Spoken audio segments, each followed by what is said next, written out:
xibaar yu wér te wóor ca tàng-tàng ba abonnez-vous pour ngeen di mën di jot suñuy vidéo.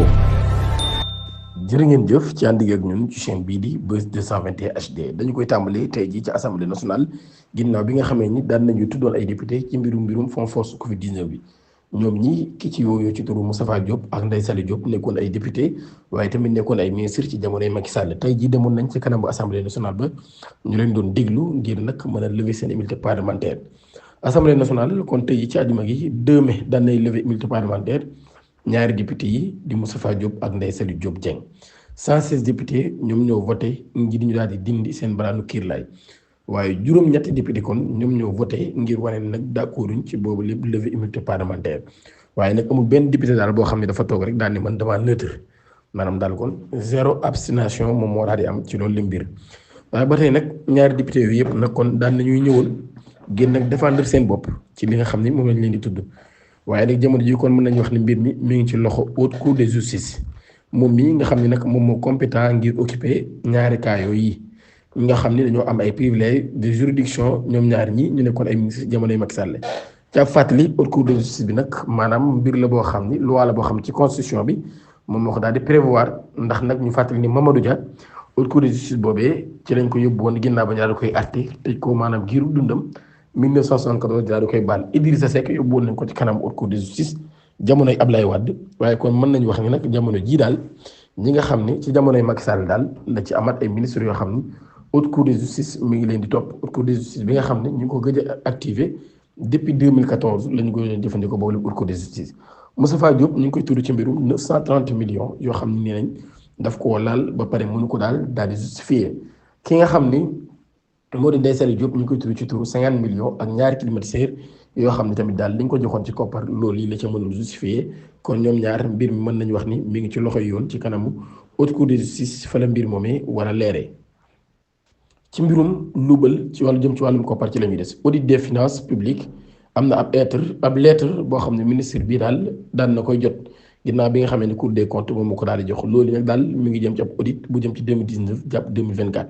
le président de la cour des comptes Mamadou Faye moom mi daal di saisir ministre de la justice Ousmane Diagne loolu nag daal koy jaarale ci voie de référé ginnaaw daal tijji daal di sàkku daal tijji ab procédure pénale ba tey moom mi daal l'observateur bi nga xam ne moo jox information bi neen nag mbir moom mi daal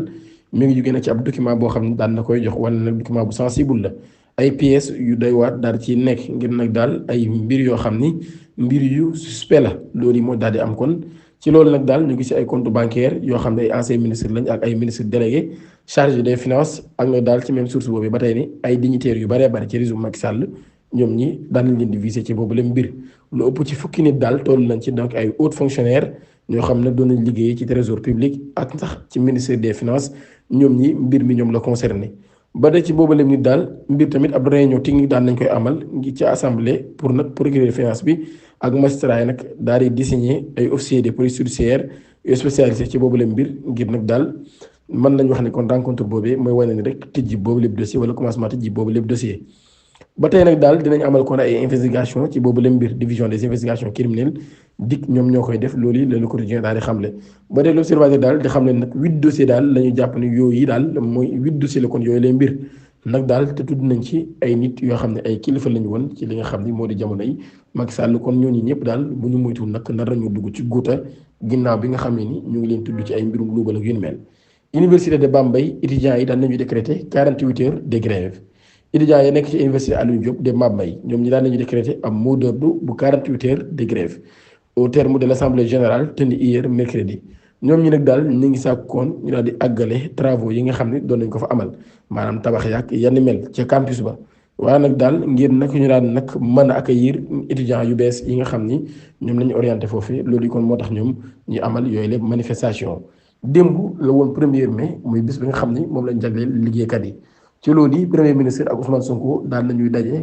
premier ministre Ousmane Sonko ak le président Diomaye daal nañuy daje ak ñi nga xam ne ñoo di syndicalistes yi ak patronat yi ngir waxtaane ak ñoom waaye ngir signé ab pacte maanaam daal benn mbir boo xam ne waxtaane nañ ko ba déggoo koon ñu dañ koy signé muy ab pacte ci pacte boobee daal nañ ci nag jël mu nekk lu am solo lool ngir ñu daal di koy waxtaanee président am na lu ñu sàkku ci moom loolu yi moom mu daal di xam ne nag dina ko xool bu baax a baax ginnaaw ba mu daal ci mën a taxaw ba tey sax premier ministre Ousmane Sonko daan nay wax ci 30 000 personnes yi ñuy wax ni dañ leen a dàq moom mii mu ni loolu yi rek ay manipulation la loolu le premier ministre Ousmane Sonko daal di xamle. waaye liggéeykat yi nag ñoom ñii dafa mel d'accorduñ ci ndax ci kanamu Abass Fall mi nga xam ne mooy ministre du travail ginnaaw bi nga xamee ni démb doon na amal ab discours foofee daal gis nañu ay liggéeykat yu bari yoroon ay keesu néew bind ci nag lim bu toll li nga xam ne moom lañ jàpp ni ñoom la ñu dàq koon ci li nga xam ne moo di fonction publique loolu yi nag nekkoon démb ab mbir mu doy waar lool. liberté de la presse Sénégal daan nañ bokk ci classement mondial wala sax daan nañuy wax kon fan la ci féetee dernier rapport bi nga xam ne Reporters sans frontières daan na koy publier ajuma ñaari fan ci weeru mai neen nag daal loolu ab évolution notable la boo xam ne Sénégal daan nañ ko ci tudd pays bi nag kan daan nay am ab bon significatif dans le classement mondial de la liberté de la presse ci lu toll ci 180 pays moom Sénégal moo jël 74e ci gannaaw ba nga xamee nag mi ngi mujjoon a jël 94e kon daal mën nañu wax ni moom mi Sénégal daan nekkoon amaat ab avancement bu baax a baax ci boobu leen mbir avance boobee nag daal day témoigner li nga xam ne nag moo di amélioration notable bi nga xam ne situation de la presse du Sénégal dañ ko daal di am daal ñoom ñi jamono ji kon ñu am ab score bu toll ci 59,43% maanaam daal kon boo jëloon téeméer am na ci ñoom juróom fukk ak juróom-ñeent yu teg 43 ba tey mu nekk rek ab progression boo xam ne daal ñoom ñi danañ koy souligner rapport RCF daan na évaluer nag at bu jot